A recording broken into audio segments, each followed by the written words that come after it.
오늘은 넷째 날이죠. 오늘은 나중이 더 좋은 교회라는 제목으로 함께 말씀을 나누겠습니다.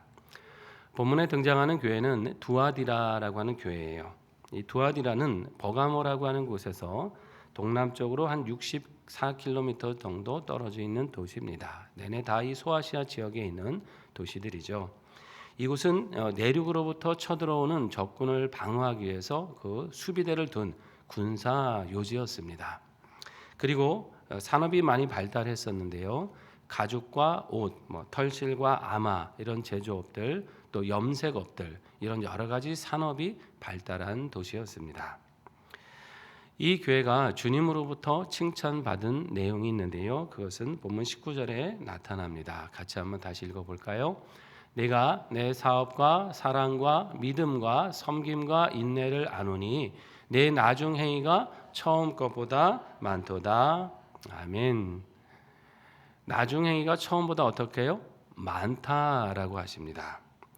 두아디라 교회는 주님을 위해 많은 수고를 마다하지 않았다는 것이죠. 그러면서 그것을 또 믿음과 인내로 잘 감당해온 교회입니다.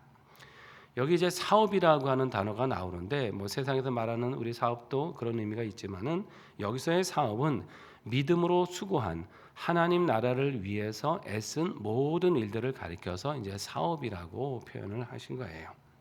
말씀을 가르치고 기도하는 일, 또 서로 섬기고 봉사하는 일들, 사랑으로 또 친교하고 하나 되는 모든 노력들, 또 성도를 양육하며 함께 성장하고자 애쓰는 모든 이 믿음 안에서 이루어지는 그런 사역들, 이것을 다 가리켜서 이제 사업이다라는 표현을 쓰신 겁니다.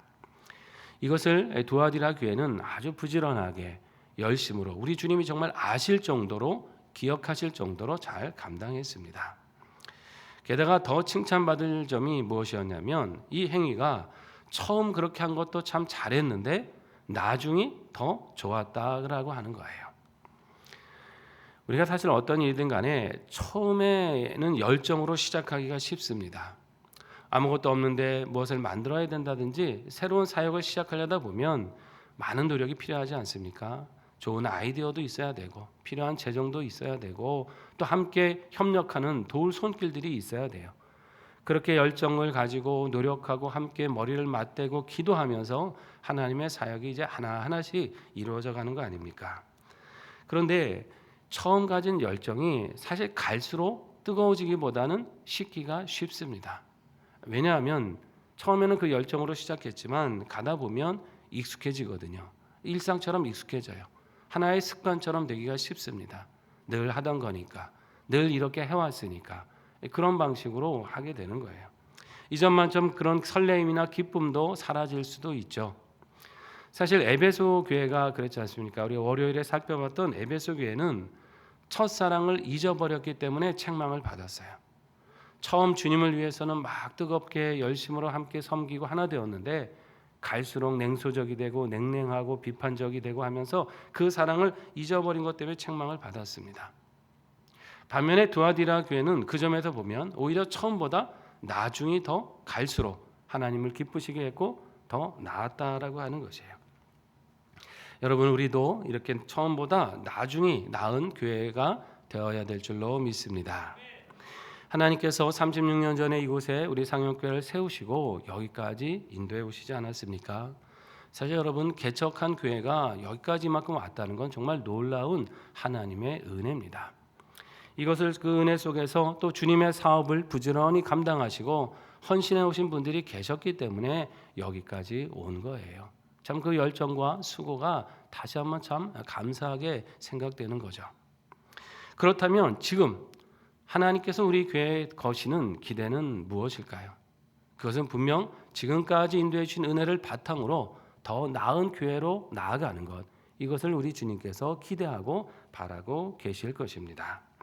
지금까지 잘해온 것은 잘 지키는 거죠. 그리고 새로운 비전을 향해서 앞을 향해서 어떻게 하면 하나님의 나라를 더 우리 안에 이루어갈 수 있을까를 생각하면서 힘을 모으는 것입니다. 지금 하나님께서 이 시대에 믿고 찾으시는 교회가 되기 위해서 우리는 계속해서 힘써야 합니다.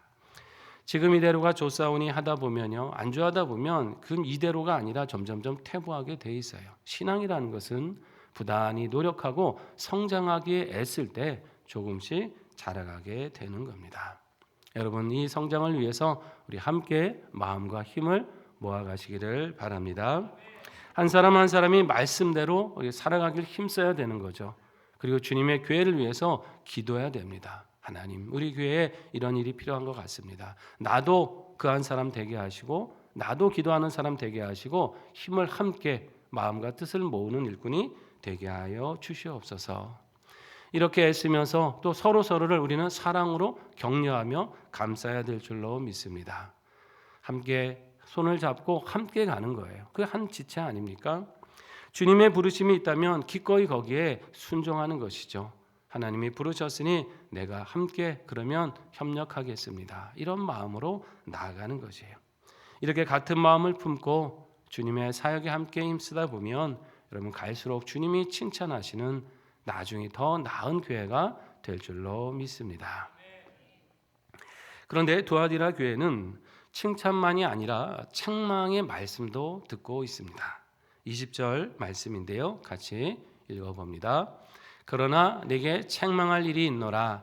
자칭 선지자라는 이세벨을 네가 용납함이니 그가 내 종들을 가르쳐 꿰어 행음하게 하고 우상의 재물을 먹게 하는도다. 좀 안타까운 일이죠. 자칭 선지자라고 하는 이세벨을 용납했다라고 말씀하세요. 지금은 이제 선지자라는 직분이 교회는 없지만은 초대교회만 해도 이제 사도 외에 선지자라고 하는 직분이 있었습니다. 그래서 이들은 사도들을 도와서 교회 내에 덕을 세우고 성도를 권면하면서 함께 교회를 든든하게 세워가는 역할을 감당했어요. 그런데 이 두아디라 교회에 있었던 선지자는 거짓 선지자였습니다. 그리고 그 거짓된 가르침을 따라가는 잘못된 길을 가는 사람들도 일부 있었어요. 여기 이제 이세벨이라고 이렇게 표현이 되었는데요. 여러분 이세벨 하면 떠오르는 여인이 있지 않습니까? 북이스라엘을 아주 우상 숭배의 소굴로 몰아간 악한 여인 아닙니까? 아합의 아내로서 시돈 사람으로서 바알 숭배를 이스라엘 땅에 들여온 사람이에요. 그래서 온 나라를 우상 숭배로 물들여버리고 하나님에 대한 유일 신앙을 무너뜨린 그 악한 여인이 바로 이세벨입니다. 하나님의 선지자들을 살해했습니다.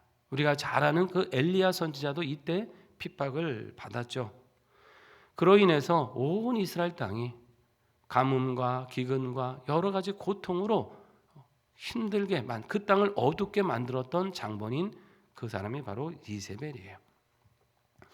여기 두아디라 교회도 그 이름이 이세벨이었는지 아니면 이세벨과 같이 음란하고 악했다는 의미인지는 몰라도 분명 그와 같은 큰 악한 사람이 역사하고 있었다는 것이에요. 그리고 그것을 따라가는 일부 성도들도 있었다는 것입니다. 여러분 그 악한 길이 무엇입니까? 말씀해 보니까 어떻게 해요? 행음하게 하고 우상의 재물을 먹게 하는 일이었어요. 여러분 지금 우리가 이제 쭉 나흘 동안 초대교회를 쭉 살피고 있습니다만 늘 주님께서 지적하셨던 죄가 있었죠. 우상의 재물을 먹고 행음하였다.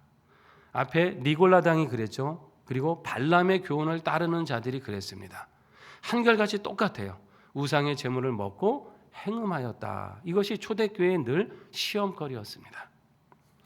일종의 타협주의죠. 혼합주의예요.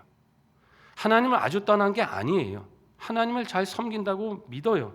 그렇지만 동시에 우상도 섬기면서 그 재물을 먹고 행음을 합니다. 특히 이 도시에는 여러 가지 이제 산업과 제조업이 발달했다고 말씀드렸죠. 고대 사회에서 같은 업에 종사하는 사람들끼리 조합이라는 걸 만들잖아요. 길드나 조합을 만들어서 서로의 권리와 이익을 이제 도모합니다. 함께 친목을 다져요.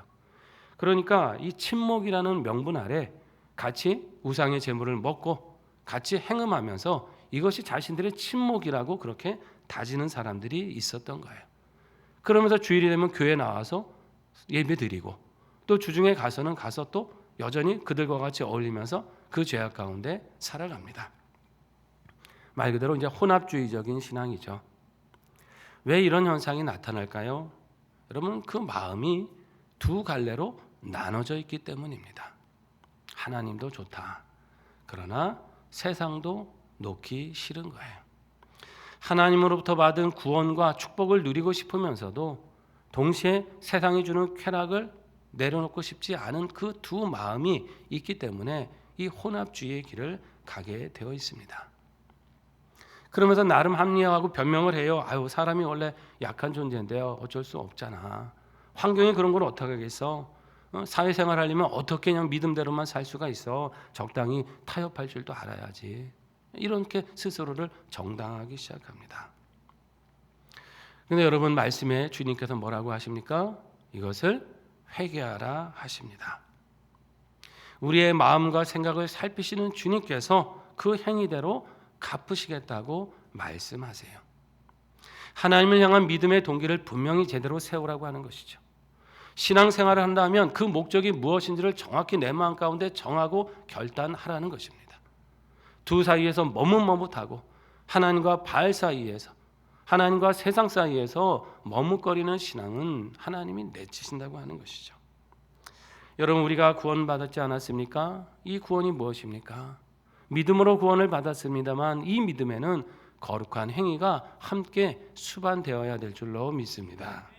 구원받았으니까 하나님 다 용서하시니까 그러니까 적당히 이렇게 긴장의 끈을 늦추고 살아가는 게 신앙이 아니라는 거예요. 오히려 우리는 구원받았으니까 세상을 이길 능력이 있습니다.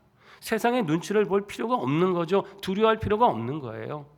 오히려 당당하게 믿음의 선포를 하고 살아갈 때 처음에는 핍박도 하고 조롱도 하고 욕도 하겠죠. 그러나 온전히 서기만 하면 나중에는 그들이 칭찬합니다. 나중에는 그들이 우리를 인정하게 되는 거죠. 정말 저 사람은 정말 예수쟁이라고, 정말 크리스찬이라고. 결국 그 능력이 하나님이 우리에게 주셨어요. 믿음으로 세상을 이길 힘을 우리에게 주셨습니다. 오히려 우리가 그 믿음으로 나가면 하나님이 어떤 환경에서든 우리를 지켜주시고 우리를 높여주십니다. 여러분, 이 믿음으로 세상과 타협하지 말고 끝까지 승리하시기를 바랍니다. 세상 살다 보면 침묵이라는 명목 아래 그렇게 죄된 길을 가자고 유혹할 때가 있습니다. 그러나 여러분, 아무리 인간관계가 중요한다 한들 하나님을 바르게 섬기는 것보다 중요한 일은 없는 거예요. 세상의 침묵이 우리를 영생으로 이끌어 갈까요? 아닙니다. 오직 하나님을 믿는 그 믿음, 승리하고자 하는 그 믿음만이 우리를 영생으로 이끌어 가는 것입니다. 사람의 눈치를 보면 올무에 걸리게 되지만 하나님을 의지하면 하나님은 그 모든 올무와 덫을 우리 앞에서 제거해 주십니다. 주께서는 우리가 가진 이 신앙을 언제까지 끝까지 잡고 있으라고 하십니까? 주님 오실 때까지 굳게 잡으라. 세상의 유혹은 세상 끝날까지 계속될 것이지만 우리 믿음의 사람은 끝까지 그 은혜를 붙들고 승리하라고 하시는 거예요. 그렇게 승리한 자들에게 주시는 축복이 있습니다. 26절에 뭐라고 말씀합니까? 만국을 다스리는 권세를 주시겠다는 거예요. 그 권세는 철장을 가지고 질그릇을 깨트리는 것 같은 그 권세라고 말씀하십니다. 이 철장은 뭐냐면요, 여러분 옛날에 목동들이 이렇게 맹수로부터 가축을 지켜야 되지 않습니까? 그럼 이제 무기가 있어야 되잖아요. 그래서 이 목동들이 참나무 곤봉을 깎아가지고 그 겉에다가 쇠를 입혔습니다. 쇠를 입혀갖고 그 몽둥이처럼 들고 다닌 거예요. 맹수가 가축을 공격하면 어떻게 해요? 그 몽둥이로 맹수와 맞서 싸우는 거죠. 그게 참나무 곤봉도 단단한데 거기에 쇠까지 입혔으니까 어떻게 했어요? 굉장히 강력한 무기입니다. 아무리 강력한 맹수라도 제대로 한 방 맞으면 다 제압할 수 있는 그 무기가 철장입니다. 이 땅에서는 악한 자들이 잠시 승리하는 것 같죠. 악이 승리하고 선한 사람이 고통받고 때로는 믿음의 사람, 의로운 사람들이 억울함을 당하고 때로는 목숨을 잃는 것 같은 그런 정말 불합리해 보이는 악이 이기는 것 같은 그런 세상을 우리가 때로는 살아갑니다. 하지만 여러분, 그것이 역사의 끝이 아니에요. 악은 반드시 심판을 받습니다. 단지 주님만이 심판하십니까? 말씀을 보니까 그 권세를 받은 믿음의 승리한 성도들도 그 악을 심판하는 권세를 주신다는 거예요. 철장을 가지고 질그릇을 부서뜨린 것 같은 그 악한 사람을 흔적조차 찾아볼 수 없을 만큼 그 악을 심판하는 때가 반드시 오게 되어 있다는 것입니다. 그리고 그 권세를 우리 주님께서 믿음의 성도들에게 끝까지 이기는 자들에게 맡겨 주시는 거예요. 그렇다면 여러분, 누가 승리자입니까? 무력으로 악으로 선한 사람을 억눌렀던 자들이 승리자일까요? 아닙니다. 이 의로운 권세로, 주님 주신 권세로 그 모든 악을 이기는 자들이 진정한 승리자인 것입니다. 여러분, 이 최후 승리를 주님께서 우리에게 약속해 주셨습니다. 이 승리를 믿고 끝까지 믿음 지키기에 힘쓰시기를 바랍니다. 단지 지키는 정도가 아니라, 주님 그렇습니다. 그렇다면 내 믿음이 처음보다 더 나중에 낫기를 원합니다. 주님 보실 때 우리 교회가 처음보다 나중에 더 귀하게 인정받고 쓰임받는 교회 되길 원합니다. 이거를 사모하며 힘쓰고 함께 마음을 모아 나아가시기를 바랍니다.